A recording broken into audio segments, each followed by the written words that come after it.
Greetings and welcome to Hexed Encountered. I'm Joe. We are going to be taking a look at the next game in the Wargame Monsters series. The first game, that's what you're looking at right here. This was Operation Typhoon, the German assault on Moscow. From Decision Games, this was originally published by SPI back in 1979 and was the first really to kind of feature it has variable combat strength counters. So you draw a chit for the strength for the unit, and this was kind of an innovation there of that particular time period. And I did a gameplay video, and I was going to do more, and I actually had set up the northern scenario with the other two Panzer armies. The first gameplay video I did had Guderian's Panzer Army, the second Panzer Army, which was on the southern edge of the attack on Moscow. And I had set up to do that, but I just basically ran out of time because I have a lot of things I want to get accomplished in July, and unfortunately, I just did not have the time to do it. I may revisit this via Vassal, perhaps in November. That might be a good time to do it, alongside the anniversary of the part of the battle that this covers. So I don't want to waste a lot of time, but I did want to give this game its due. It's a very good game. I enjoyed it. I did play around with it, not just for video, but an excellent game. And as usual, Decision did an excellent job with the kind of, I won't really say deluxeification in this case. They did make the map bigger, but the rules and everything are the same as before. So they did a really good job of kind of honoring the past while kind of updating the components for the modern era. So the purpose of this video, we're going to take this guy away. The purpose of this video is simply to determine, and I'm going to ask you guys for your opinions on this, to determine what the next Wargame monster here on the channel will be. This will not probably be actually shown until August, but I do have 4 different games, all of them monsters to some extent or another, and from 4 different publishers. I considered adding a couple more, but I decided to kind of keep things to 4, only because it's easier to manage that. So we are going to start with another game that uses variable combat chits, and that is Blau from Compass Games. So I won't do a whole lot of, it's not like I'm going to do an unboxing here, but if we take a quick look at the back, and let me zoom in. Right, so just here on the back, right, this is a game, as you might guess, and I'm sure a lot of you are familiar with this. This is a relatively well-known game from Compass Games. It was published a few years back, 2015, so 10 years ago. It's a game simulating the 1942 campaigns of Army Group South to take the Caucasus and Stalingrad. The game uses a chit pull system for determining strengths of certain units and provides a limited fog of war. That's part of the reason I chose this. I've been wanting to play this, no lie, long time. Okay, I've just never gotten it to the table because of the monstrous size of it. This does have a Vassal module, but when I can, I like to play with the chits and the counters on a map made of paper or mounted. In this case, it would be paper. So anyway, this gives you some limited fog of war. This is the same system, basically. It's slight. I'm sure there's some slight differences, but Greg Blanchette, who is the designer, is a big fan of the variable combat strength system, and that is used in this game to some extent. So this is not an overly complex game. It's only a 5 out of 10. Solitaire suitability is high. The map is 3 34 by 22-inch maps and 2 smaller maps. Now this mates up with Kharkov battles before and after Blau, and I just did Spring Prelude a couple weeks ago, I guess at this point, which also uses this same system. All 3 of these games are designed by Greg Blanchette. So this is option number 1, Blau from Compass Games. Okay, second up, we have a game from Sound of Drums. This is their first game in their new series, Battles of Napoleon. This is Blau 1807. Okay, I did do a first look at this game back when I first got it. I have not yet played it, but it is a big game and an interesting battle, and I do want to play it. The second one is actually in the pipeline right now, I believe. So this is a winter battle, and if you're not familiar, Eylau was in, or is, well, it's not Prussia anymore, but Eylau was in Prussia, and this is a battle. It's 288 by 56 centimeter maps, so that's 56 centimeters is about 24 inches, and 88 centimeters is about 35, 36 inches, something along those lines. So fairly large playing area, 1,120 counters. That definitely qualifies, in my opinion, for monster size.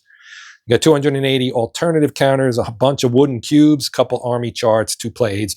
The components in this game are absolutely fantastic. I remember that from my first look.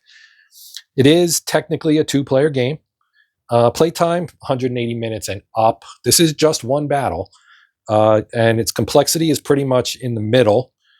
I think that is 5 out of 10, and the solitaire rating is a 7 out of 10. So good for solitaire. Again, this is from Sound of Drums, which is in Switzerland, apparently, and designed by Uwe Valentin. And again, this is a Napoleonic game, which I know some of you like, some of you don't, but this is also a contender, and you will be able to vote if you want to see this one. Okay, so that is option number 2. Option number 3 comes to us courtesy of GMT Games. It is another Eastern Front game. Like a lot of wargamers, I enjoy some Eastern Front action. So this is Barbarossa Army Group Center 1941, the second edition of the game. Army Group North is coming out very soon. I will be picking that up as well. And I had kind of weighed maybe doing that as the next game, because I should have it within a couple weeks probably. But I wanted to offer this one up. This is obviously kind of, in most people's estimation, probably the most interesting of the 3 army groups for the Barbarossa campaign. North being kind of I won't say a sideshow, but probably the least. It was certainly the one the Germans poured the least resources into. And South, of course, has a bigger scale because of just the size of the area of operations for Army Group South. And that also was bolstered by some of the Axis minor allies, and wasn't a purely German show like Center pretty much was. So this game was designed by Vance von Voorhees. The original came out a while back. I'm not sure exactly when that was, but it definitely wasn't 2021, which is when the second edition came out. So this has been around for a while, and you can see it's part of their Eastern Front, the Russo-German War series. And look at all these maps and everything. So in this series were Army Group Center, Typhoon, Army Group North, Kiev to Rostov, Army Group South, and Crimea. So, and you can see this covers pretty much the entire theater from basically from Poland all the way out and down into the Caucasus, all the way out over here. And there, of course, is Moscow, which would be Typhoon.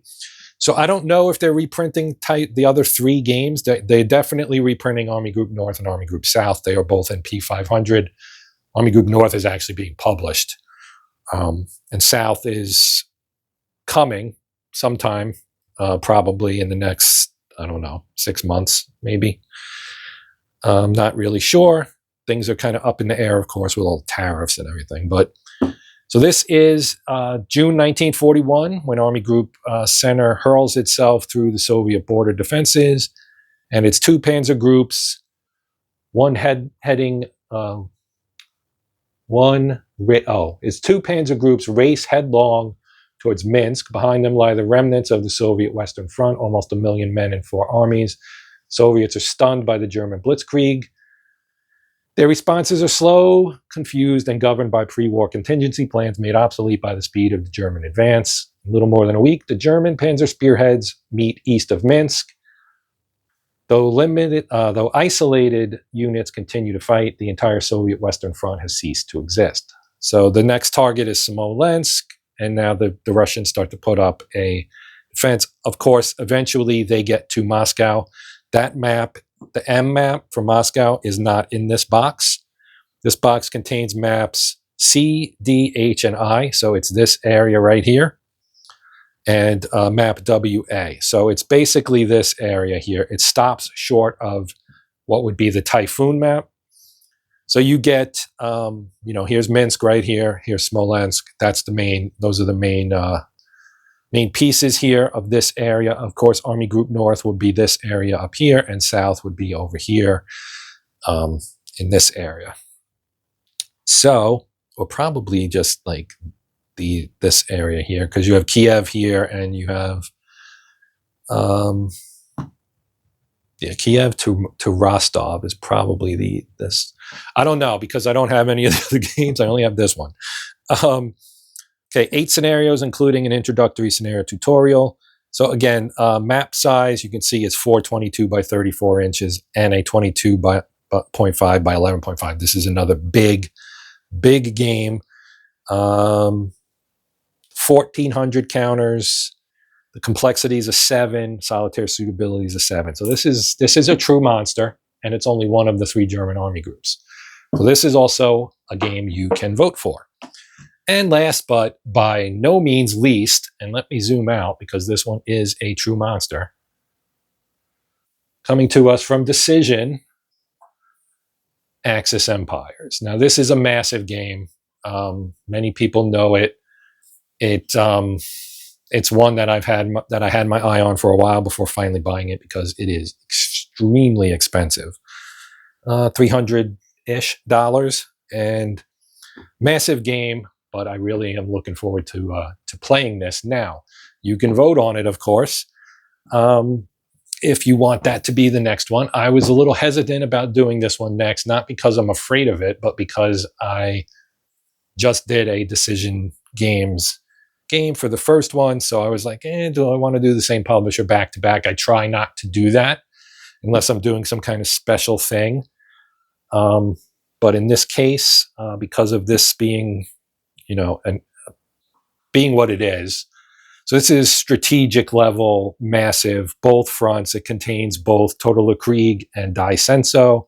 It also has the Schiffskrieg expansion and the Dice of Decision 2 expansion, which lets you roll up random situations for the start of the war.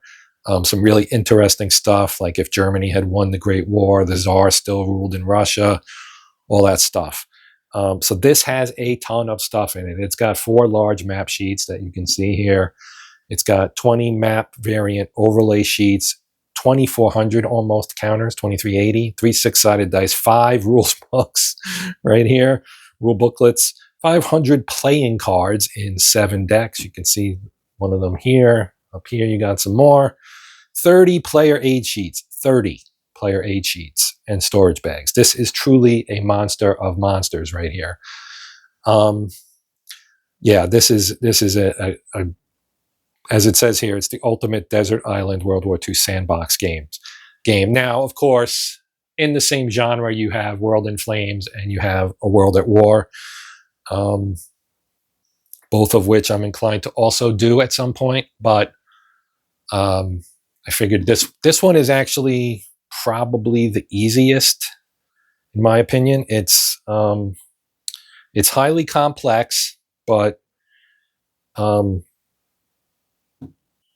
mean, World in Flames is probably the least complex of those 3. But again, there's a lot, and A World at War is probably the most complex. That one's got a 200 or something page rule book. Not that any of these games are simple. That's why they're monster games. Anyway, this is your 4th and final choice. So again, if we just tuck some of these guys out here, we've got these 2. We've got Blau, and we've got Fall Blau. So these are your choices that you will have to vote on. Let's move that. Yeah, there we go. You got all 4 there. So I'm going to put a poll, and you can vote. Which one do you want to see? So that would be the next Wargame monster for August. And after that, I'll probably take a couple months before I do another one. So we might not get another one till October, maybe November, depending. We shall see. But I do want to get another one going. So vote. Here's your chance, right? Your vote counts. Let me know what you want. All right. So any questions, comments, suggestions, etc., you know what to do. Throw it in the comment section and I will do my best to get back to you as soon as possible. But that is it for now. I am Joe. This is Hexed Encountered. Thank you for watching. And until next time, as always, happy gaming.